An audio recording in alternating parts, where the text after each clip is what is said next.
Hello and welcome to my review of the Sisters of Battle or Adepta Sororitas Castigator Tank from Games Workshop. Now, believe it or not, Adepta Sororitas have 37 products compared to Adeptus Mechanicus's 34. I never thought that would happen. I never expected that Adepta Sororitas would have more than Mechanicus, but they do right now. Maybe we'll get some more units for Adeptus Titanicus at some point. Maybe we'll get some more units for Adeptus Mechanicus at some point.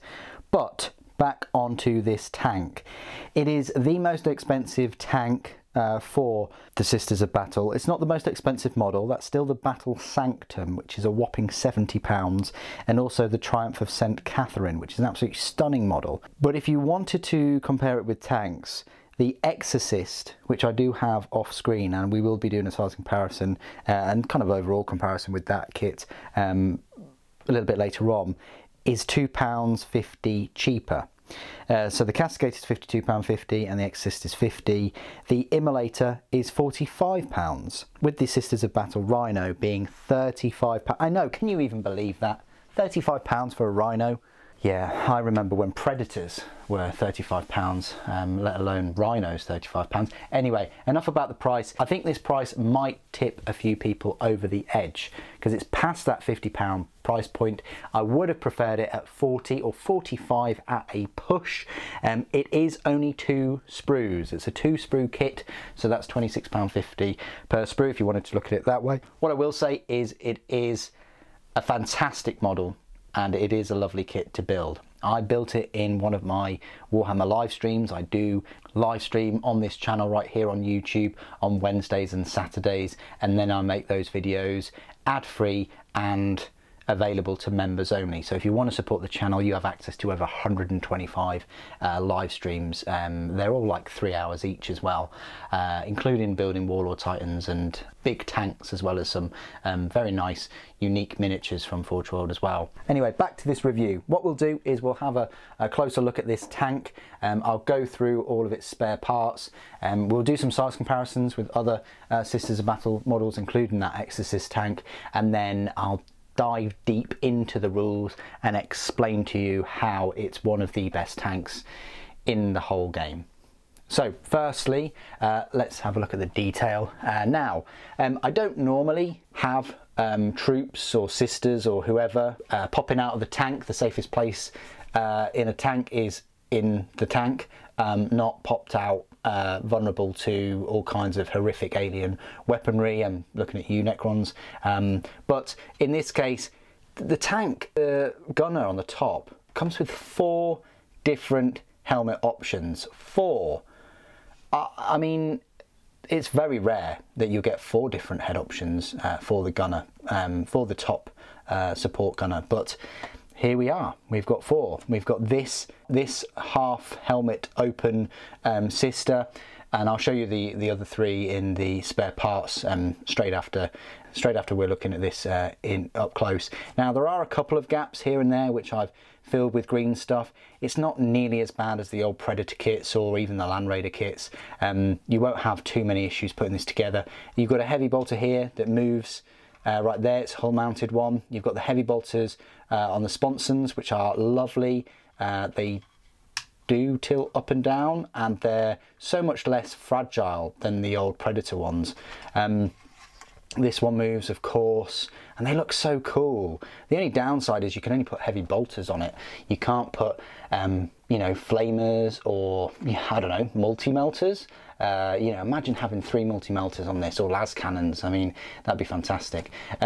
You've got a load of iconography and filigree and all kinds of things going on here, very reminiscent of the Exorcist. In fact, half of this tank is just that Exorcist sprue. You can tell because the wheels are lower, the tank sits lower than the Rhino and other Predators. You've got the main cannon here, which is fantastic. It fires 2 different shells. We'll go through that in a moment. The turret moves around, but that's as far as you can put it if you put the Hunter Killer missile launcher there, and it does look quite cool there. I think it looks better. It will only fit there. If you try and put it there, If you try and put it a bit further back, the cable gets in the way. So it's up to you whether you think it's worth that kind of lack of movement. It can only move that far for the Hunter Killer. Could you put the Hunter Killer anywhere else? Yeah, I suppose you could put it on its side along the turret itself. But other than that, I can't really think of any other places you can fit that. Maybe you could fit it on the side there, but that sort of obscures the view and things. You can't fit it on the cupola itself.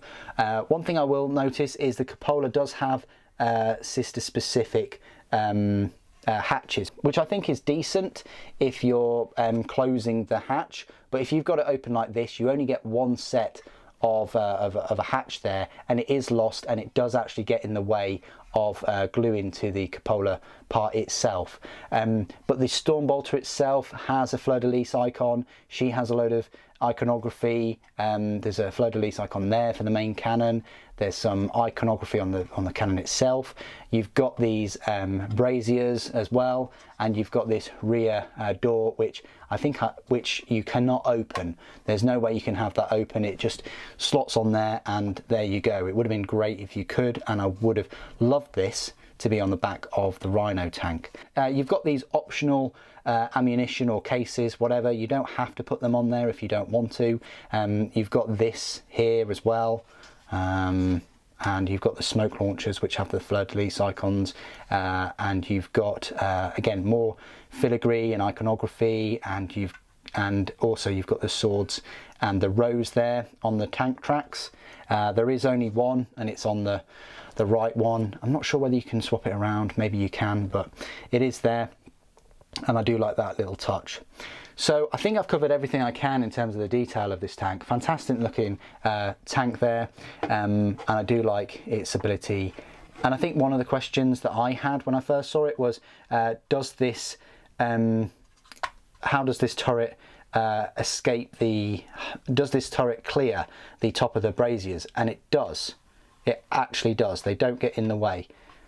And it actually does. It's just you're not going to go any further if you've got that Hunter Killer there, and that's not the Hunter Killer's fault. It's mainly this big case on the back there. So there you go, that's the tank. Let's have a look at the spare parts, and we can get into the size comparisons as well. So here are all the spare parts for the tank, and here are the heads. So you've got these side doors with a split in so they can open. These you would use on the Exorcist. You've got this different turret holder for the autocannons.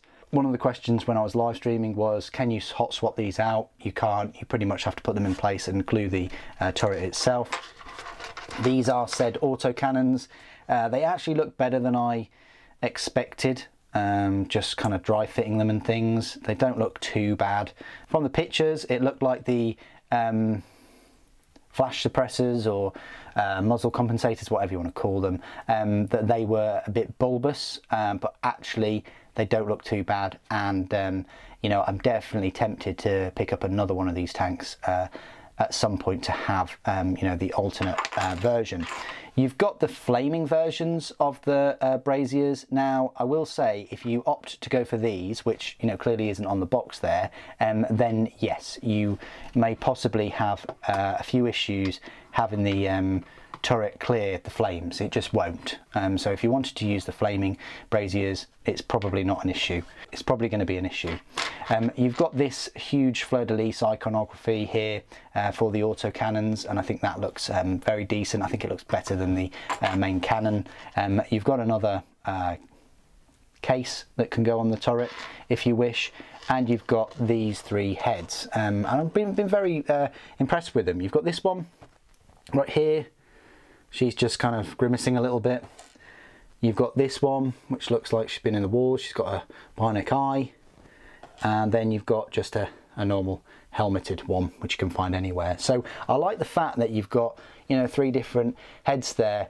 This tank makes you want to stick sisters out the top of that hatch, firing that Stormbolter. I think it's pretty cool. But yeah, with the autocannon one, I'm probably going to have the hatch closed. So they're all the spare parts, a decent number. I'm not sure how you could use them for other things. Again, maybe you could use that on the side of rhinos as a little bit of extra livery, maybe, but there we go. Okay then, size comparisons. This is probably what everybody wants me to compare it to the most. This is a £50 tank. It's £2.50 cheaper. It's got the hole mounted heavy bolter. I'm not quite sure why this heavy bolter's in there a bit more firmer. It just is. That's just the way things worked out, but there we go.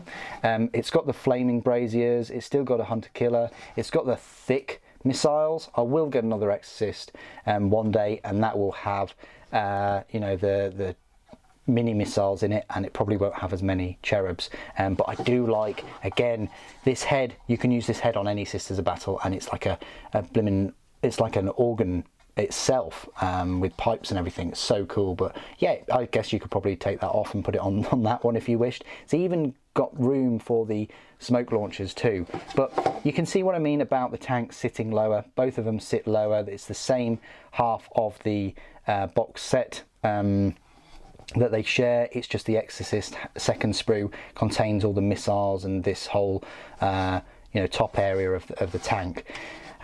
They're both very, very fun to build. Yes, they are expensive, but they look glorious. There's so much detail on these, and these are probably the most detailed plastic tanks that Games Workshop make, or maybe will ever make. I can't see them adding more detail to these tanks. It's not a case of them using that old late 1990s Predator sprue and adding more to it. It's a case of them creating brand new molds for these two new units. And when I first heard about the Sisters of Battle Rhino, that's what I had hoped for. That I had hoped that the Sisters of Battle Rhino would be a brand new Rhino that they'd make, and that these two tanks would share that chassis. And technically they don't. They've got their own chassis that they both share. Now, does that mean there will be other tanks in future that will use the same chassis as these two? That same kind of lowered, updated Rhino sprue? Yes, of course, in the form of the Immolator.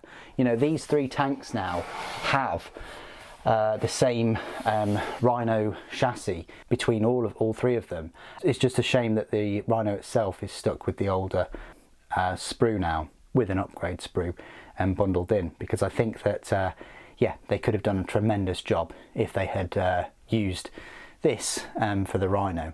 I know these particular tanks are very fancy and they've got all the filigree and things, but why not for the Rhino?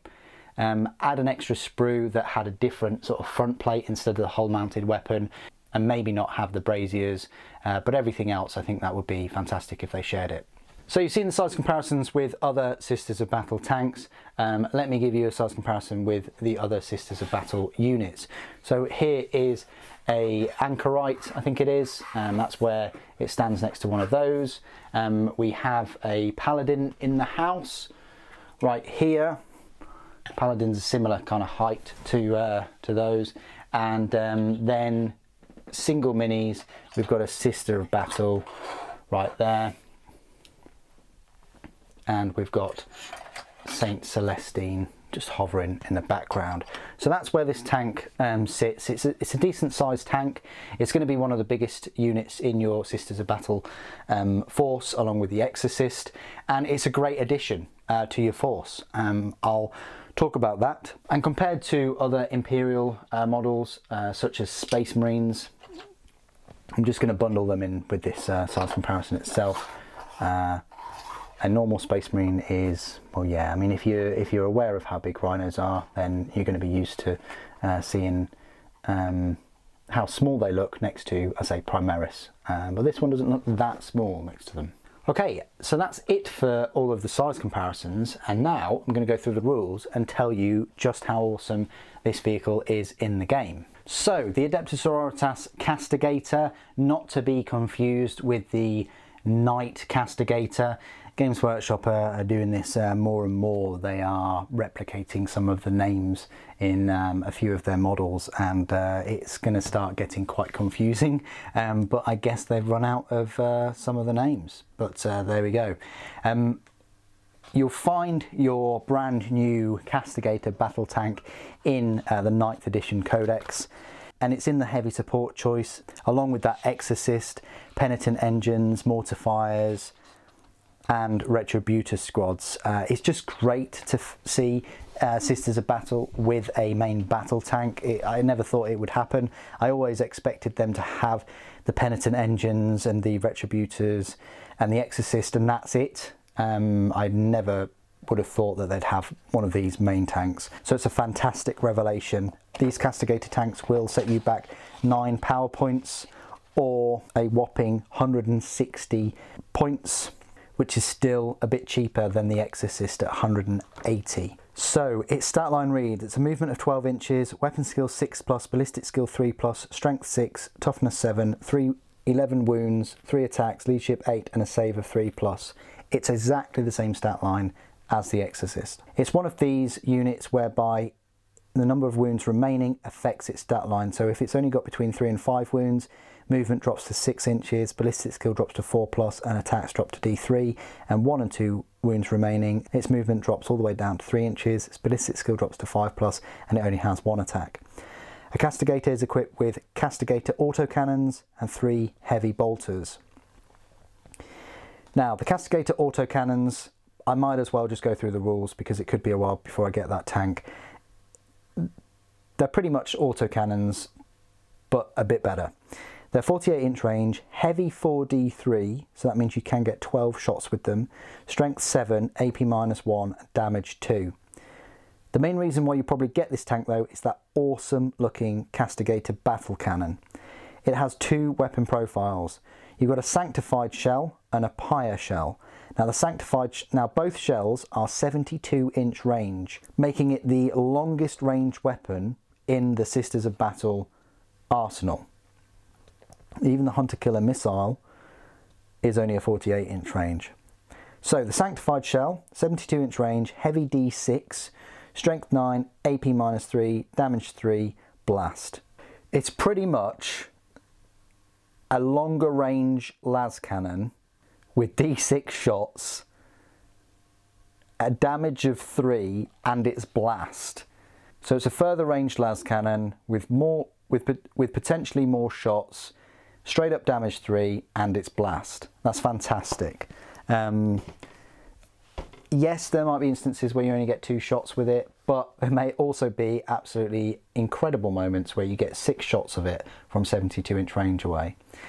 The pyre shell, same range, 72 inches, heavy 3d3, strength 6, AP -1, damage 1, blast, and each time the attack is made with this weapon, the target does not receive the benefits of cover against that attack. That's quite nice. If you've got orcs trying to get their cover save or whatever, you're going to be knocking that save down with that AP -1. You could potentially be getting 9 strength 6 shots. That's all right.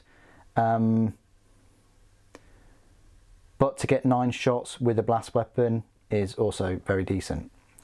So that's the main reason you get this, not the Castigator autocannons. It would be because of the battle cannon. You can also equip it with a Storm Bolter, which is a 24-inch range, rapid fire 2, strength 4, AP 0, damage 1.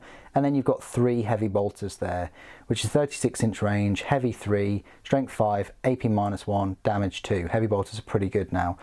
So overall, if you want maximum DACA, you're going to go for the Castigator autocannons, which could give you 12 shots, and then you've got 9 shots with the heavy bolters. You've got 21 shots, 23 with the Storm Bolter. This thing can pump out a lot of DACA. War gear options, the autocannons can be replaced with one Castigator battle cannon, the model can be equipped with a Hunter Killer missile, and the model can be equipped with one Storm Bolter. Axe of Faith, Sacred Rites and Shield of Faith, which means the model is going to be getting a 6+ invulnerable save, very decent, and explodes when the model is destroyed. Roll 1d6 before removing it from play. On a 6 it explodes and each unit within 6 inches suffers D3 mortal wounds. Keywords: Imperium, Adeptus Ministorum, Adeptus Sororitas, Vehicle, Hallowed, Smokescreen, Castigator. So there you go. That is my review of the brand new Adeptus Sororitas Castigator main battle tank. I think it's absolutely fantastic. Yes, it's pricey, but realistically, how many are you going to have in your army? You've probably already got a Retributor squad, you've probably already got some Penitent Engines, or even an Exorcist, so quite a few of your heavy support choices are already filled.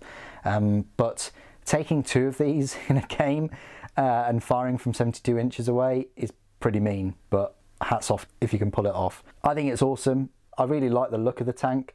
It was fun to build. Everything went together decently, and along with the Sacrosancts, it's easily my joint favourite model in this second wave of Sisters of Battle minis. But what do you guys think? Please do put your thoughts and opinions down in the comments below. It'd be great to hear from you. Thank you ever so much for joining me today. Thank you for watching. The Emperor Protects.